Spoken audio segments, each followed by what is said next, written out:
Time now to go to the international papers. Elena's with us here on set. We've been talking in the news, of course, about today's upcoming vote on Syria a lot. What are the papers saying about that? Well, most of the papers are focusing on Russia, which of course is expected to block the EU and Arab League motion to call on Assad to step down at the UN. Now, what is Russia playing at, the New York Times is asking today? Why are they prepared to isolate themselves from the international community in this way? They say partly it's to do with money. Russia sold $4 million worth of weapons to Syria in the last year, including fighter jets, and they have maybe $200 million worth of investments in things like energy and tourism in Syria. But it's about more than money. It's also about a kind of international power game. The Kremlin is desperate to position itself as a major international player on the world stage and to be as significant in the Middle East as the West is. And so they want to show that they can still be quite pivotal in the region. Of course, they don't need to worry about oil prices as they've got plenty of all of their own. So they feel free to sort of play countries off against one another in the Middle East. They're also worried that if the Syrian rebellion is successful, then it could encourage Islamic rebellions in Dagestan, Chechnya, all of these Central Asian states currently under Kremlin control. And that's the last thing they want to see. Now, we're also focusing on the Florida primary race. Republican voters, of course, going to the polls there. Romney and Gingrich, they're kind of courting the Latino voters, aren't they? They are indeed. They've gone to new lows in courting Cuban-American voters, according to Andrew Rosenthal in the New York Times. Now, he reports that Romney this week said he wanted to see Fidel Castro meet his maker, to which Gingrich replied he would rather see him go to the other place. So Rosenthal says once you're talking about wishing for the death or going to hell of a very old man, that's a bit of a new low. Of course, they're doing this because they're trying to win over very conservative Cuban-American voters, originally descended from people who fled the island in the 60s because they wanted to get away from Castro's regime.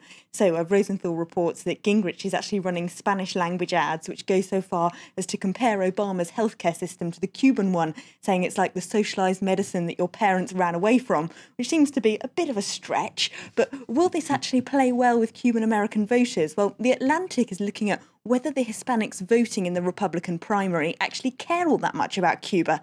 They say, actually, that generation that escaped Castro in the 60s is dying out now, quite literally, and the younger Hispanics who are likely to vote in this election probably care more about immigration and about moves to help recent Hispanic immigrants who've perhaps grown up in the States but don't have citizens' rights, the right to live in the US, to become citizens. And so that could be a problem for both Romney and Gingrich, because when it gets to the final election in the autumn, they've both had a very strong line against immigration, but they'll need to win over a lot of Hispanic voters who want to see their family members be able to become US citizens. But of course, Barack Obama has also disappointed this demographic. He promised them a lot in 2008. He promised them a path to citizenship for people who'd been to university in the US, most notably, and he's let them down. The Hispanic community feels very betrayed by Obama, The Atlantic says. Now, Elena's also talking about Senegal today. Violence breaking out this week, of course, after that court decision allowing Abdoulaye Wade to stand for president again. What are the African press saying about that one? Well, briefly, Jeune Afrique magazine says Wade doesn't need to worry about the demonstrators in the streets because he could still almost certainly win the election. There's going to be 14 different candidates on that ballot paper, but most of them are either former prime ministers of his, who are too associated with his regime for the opposition to want to vote for them, or they're total unknowns. So it looks like he'll still win. And this one, it sounds like you're talking about the French press review, talking about François Hollande, but he's making the headlines in Britain. Yes, The Guardian exclusively reveals today that he plans to visit London at the end of the month. That's to win over the 400,000 registered French voters who lived in Britain.